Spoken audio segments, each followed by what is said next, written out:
Assalamualaikum warahmatullahi wabarakatuh.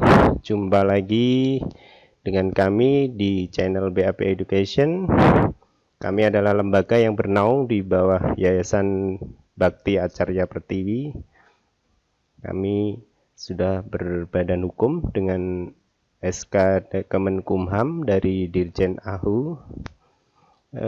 Lembaga kami bergerak di bidang pembimbingan, terutama pembimbingan CPNS maupun diklat-diklat kompetensi. Diklat kompetensi yang kami selenggarakan adalah diklat untuk para guru dan profesi yang lain. Pada video kali ini kami akan membahas latihan soal CPNS untuk seleksi kompetensi bidang, yaitu SKB untuk formasi kebidanan. Ini merupakan upaya kami untuk membantu para peserta bimbingan kami yang akan melanjutkan pada tahap SKB. Sebelum melanjutkan pada pembahasan soal-soal, silahkan Anda klik subscribe, tekan lonceng, dan juga ketik saran, kritik, dan masukan di kolom komentar jika Anda mempunyai masukan dan kritik untuk kami, terutama tentang video pembahasan soal-soal berikut. Komen dan kritik Anda sangat kami harapkan untuk perbaikan konten materi ke depan. Soal pertama. Dalam menjalankan asuhan kehamilan, bidan mengaplikasikan filosofi asuhan kehamilan. Apakah filosofi dasar utama yang mendasari ketika bidan menghadapi ibu hamil dengan karakteristik yang berbeda? A. Setiap perempuan berkepribadian unik, terdiri biopsikososial yang berbeda. B. Kehamilan dan persalinan merupakan proses alamiah atau normal. C. Mengupayakan kesejahteraan perempuan dan bayi baru lahir. D. Penggunaan secara aman jamu atau obat-obatan tradisional. Dan E. Fokus pada upaya promotif dan preventif. Ini jawabannya adalah A, yaitu setiap perempuan itu berkepribadian unik, terdiri dari biopsikososial yang berbeda. Lanjut untuk soal kedua. WHO merekomendasikan agar setiap wanita hamil memerlukan sedikitnya 4 kali kunjungan selama periode antenatal atau sebelum kelahiran, yaitu A. 2 kali kunjungan pada trimester 1 dan 2 kali pada trimester 2. 1 kali kunjungan trimester 1, 1 kali pada trimester 2, dan 2 kali pada trimester 3. B.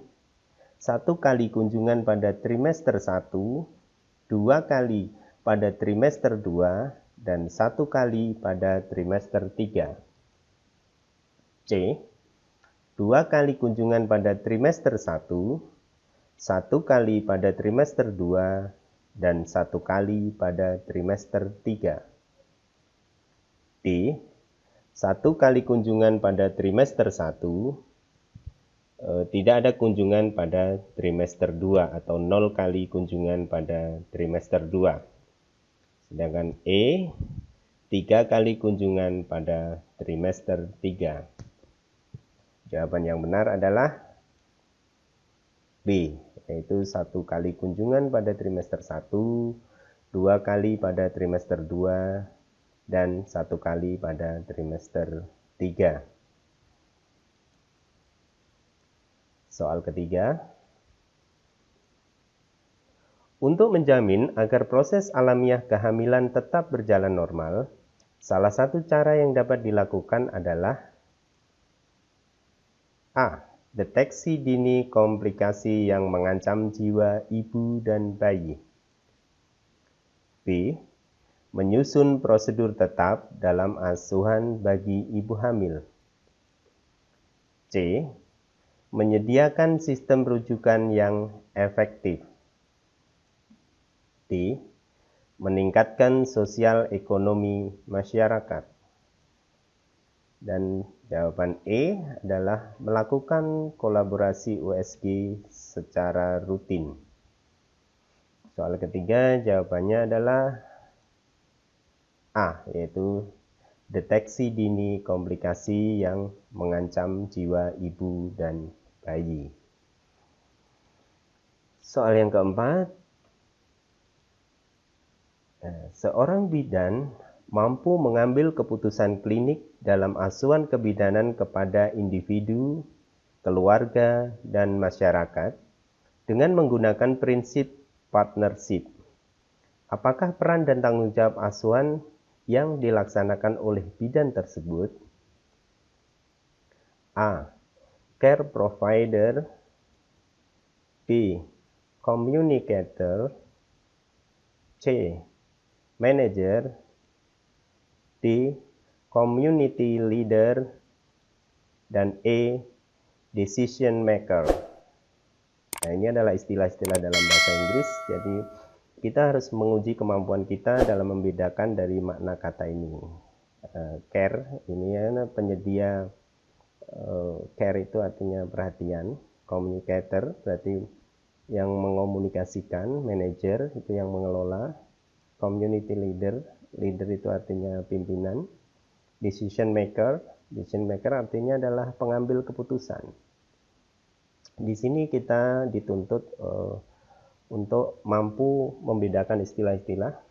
Jawabannya yang benar adalah E, yaitu decision maker. Di sini bidan bertindak sebagai orang yang harus mengambil keputusan. Di sini ada kata mengambil keputusan, maka yang cocok adalah E, ini decision maker.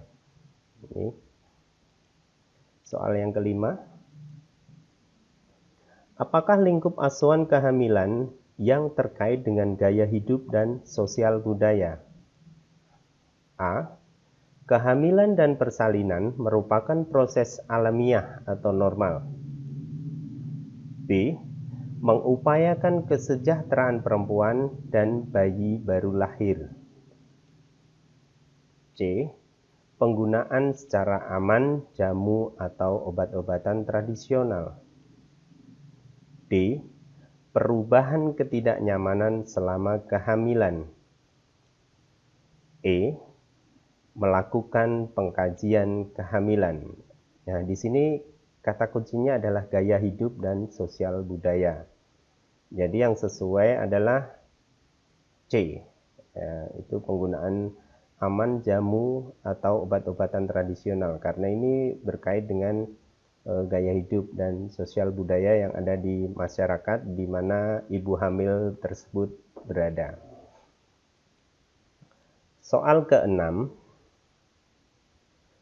apakah upaya preventif yang harus dilakukan dalam asuhan kehamilan sesuai dengan filosofi asuhan kehamilan? A. Pemberian injeksi roborantia. B. Pemberian imunisasi TT. C. Pemberian USG rutin. D. Pemberian antibiotika. Dan E. Pemberian vitamin. Nah, di sini kata kuncinya adalah upaya preventif atau pencegahan. Jawaban yang benar adalah pemberian imunisasi, karena imunisasi ini adalah sebagai bentuk pencegahan. TT itu adalah tetanotoxoid.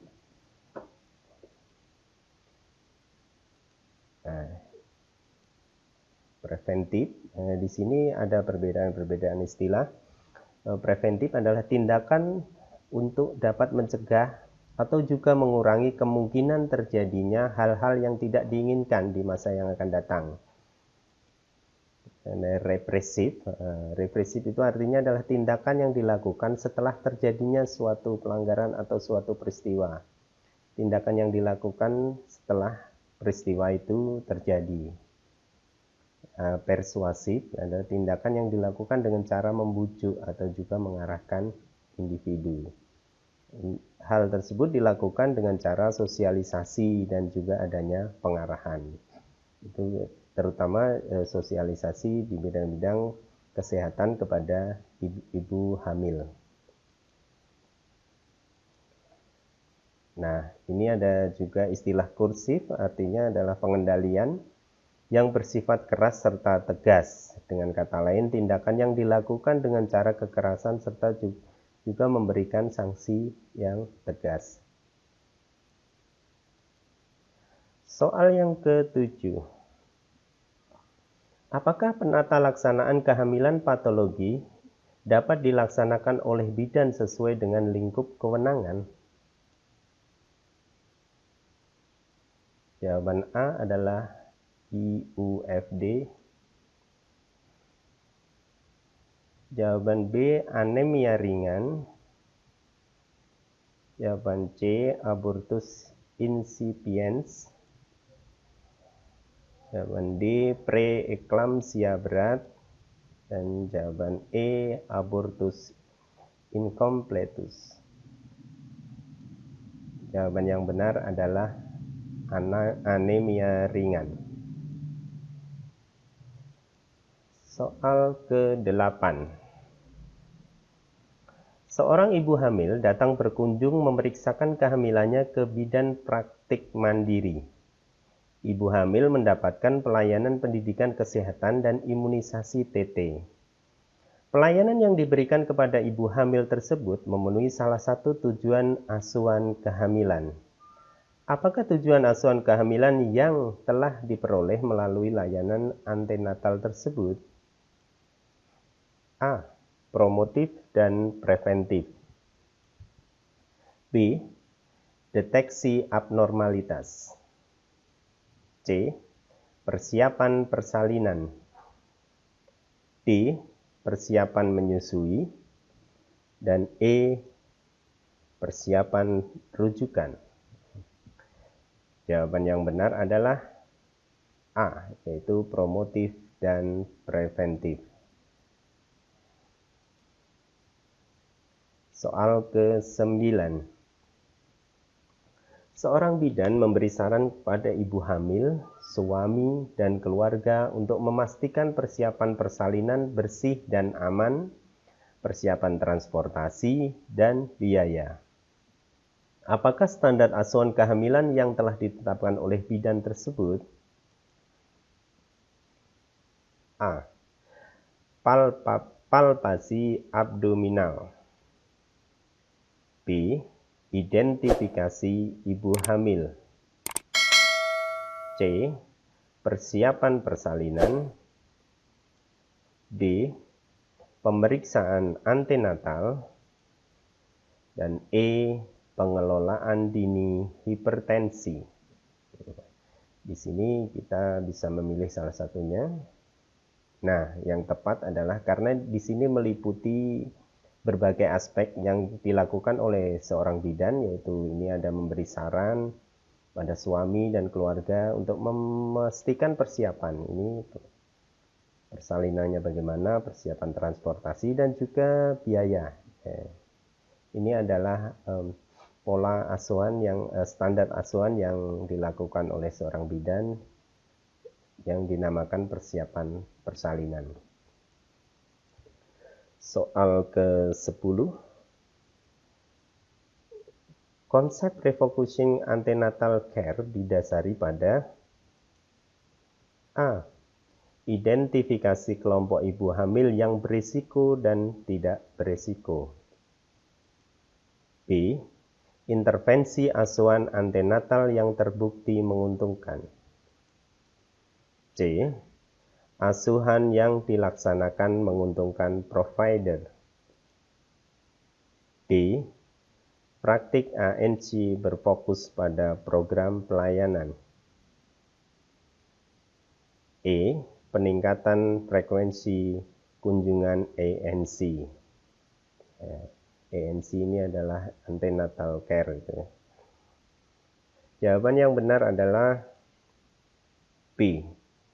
Intervensi asuhan antenatal yang terbukti menguntungkan.